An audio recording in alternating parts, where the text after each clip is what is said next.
over a decade and a half ago. I was about this big in my home country of India and going to the grocery store with my mother. I was ridiculously excited because she had just gotten me a chocolate caramel Cadbury bar. Now, in that time, it was almost impossible to convince my mother to buy me anything, much less a candy bar. And so we're on our way back.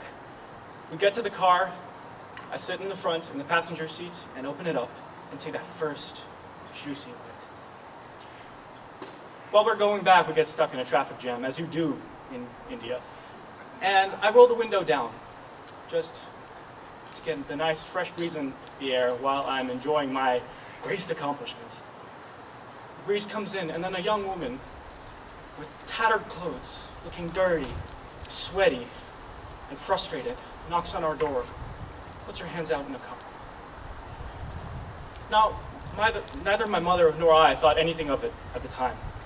Bhikari log, as we call them in Hindi, a beggar. So, our car inches forward and she goes out of sight and out of mind. And I just go in for another bite and get a bite of my finger because the bar is gone. I look around, completely panicked because my greatest accomplishment was taken away from me. And I turn around and I see that woman scuttling away toward a group of people with a purple wrapper in her hand, my Cadbury. I, in my childish eyes, was frustrated beyond belief. How could someone be so evil? It's been a decade and a half since that day, and now I am a citizen of the United States, enjoying the freedoms that come here. I'm studying anthropology at Trinity University, and in between academics and social life, little thereof, I am enjoying research. I'm conducting research at a homeless shelter in Texas, and in my research, I'm trying to explore what are the lives of people experiencing homelessness like? What is it like being in a shelter? What is it like being on the streets? What are their lives like? In my time, I've found very disappointing results because society doesn't see it the way I do. Society's view is that these people are despicable, are lazy, are poor, and don't care.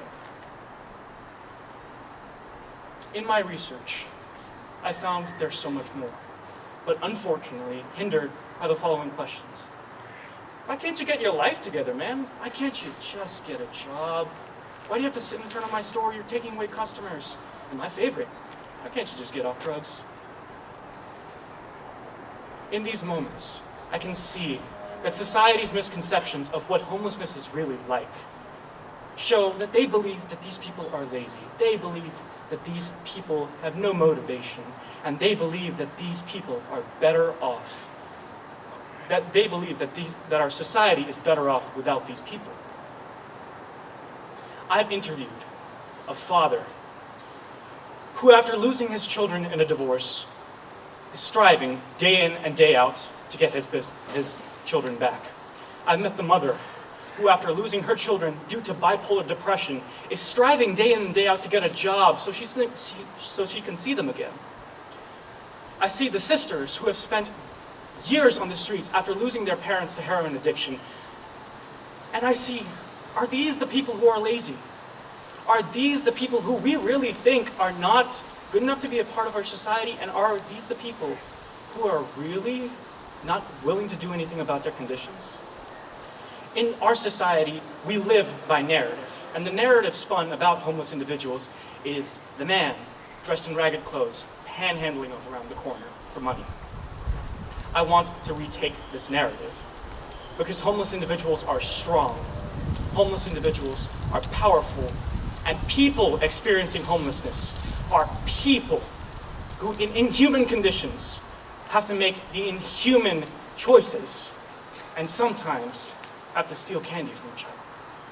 Now is the time to make the decision, and now is the time to realize, are these people really evil?